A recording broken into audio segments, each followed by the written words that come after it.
Wherever you go, whatever you do, throw a little at it. Omax, Vest and Briefs.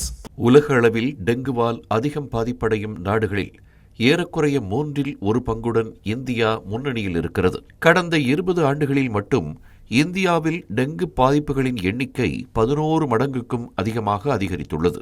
இதுவரை கொசுக்களை கட்டுப்படுத்துதல், கொசுக்கள் இனப்பெருக்கம் செய்யும் இடங்களை அழித்தல், தனிப்பட்ட பாதுகாப்பு நடவடிக்கைகள், ஆரம்ப கட்டத்திலேயே நோயை கண்டறிதல், துணை மருத்துவ சிகிச்சைகள் அளித்தல் ஆகிய நடவடிக்கைகளையே டெங்குக்கு எதிராக இந்தியாவில் எடுக்கப்பட்டு வந்தது.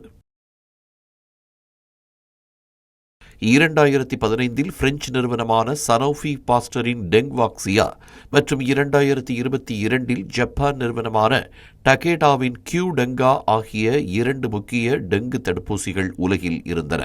டெங்வாக்சியா தான் உலகில் முதலில் வெளியிடப்பட்ட டெங்கு தடுப்பூசியாகும். ஆனால் இது ஏற்கனவே டெங்குவால் பாதிக்கப்பட்டவர்களுக்கு மட்டுமே பயனுள்ளதாக இருந்தது.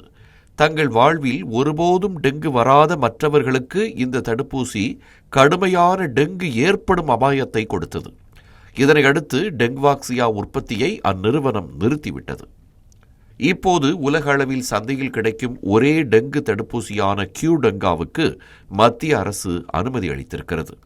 டெங்கு வைரஸின் 4 வெவ்வேறு பிரிவுகளுக்கும் எதிராக ஒரே நேரத்தில் உடலுக்கு பாதுகாப்பை வழங்கும் இந்த டெட்ராவேலண்ட் தடுப்பூசியை எடுத்துக்கொள்வதற்கு முன் டெங்கு பரிசோதனை எதுவும் செய்ய வேண்டியதில்லை என்று கூறப்பட்டுள்ளது. இந்த டெங்கு தடுப்பூசியை 4 வயது முதல் 60 வயது வரையிலான அனைவரும் தாராளமாக போட்டுக் கொள்ளலாம் என்றும் 0.5 ml அளவு கொண்ட 2 டோஸ்களாக, அதாவது முதல் டோஸ் செலுத்திய பிறகு சரியாக 90 நாட்கள் கழித்து 2வது டோஸ் செலுத்தப்பட வேண்டும் என்று அறிவுறுத்தப்பட்டுள்ளது. இந்த 2 டோஸ்களையும் முறையாக எடுத்துக்கொள்வதன் மூலமே முழுமையான நோய் எதிர்ப்பு சக்தியை பெற முடியும் என்று கூறப்பட்டிருக்கிறது. கியூடெங்கா தடுப்பூசியின் அதிகாரப்பூர்வ இந்திய விலை இன்னும் அறிவிக்கப்படவில்லை என்றாலும் இதன் விலையை கட்டுக்குள் வைக்க ஜப்பானின் டகேடா நிறுவனம் ஹைதராபாத்தைச் சேர்ந்த பயாலஜிக்கல் என்ற நிறுவனத்துடன் ஒரு முக்கிய உற்பத்தி ஒப்பந்தத்தை ஏற்படுத்தியுள்ளது. இதன் மூலம் ஆண்டுதோறும் சுமார் 5 கோடி டோஸ்கள் வரை உள்நாட்டிலேயே உற்பத்தி செய்ய திட்டமிட்டுள்ளது.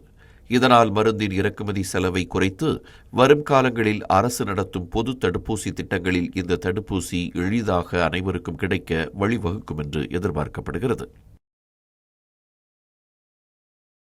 இதற்கிடையே இந்தியாவின் ICMR-உடன் இணைந்து பனேஷியா பயோடெக் என்ற நிறுவனம் டெங்கியால் என்ற உள்நாட்டு தடுப்பூசியை உருவாக்கும் பணியில் 2002ஆம் ஆண்டு முதல் ஈடுபட்டுள்ளது.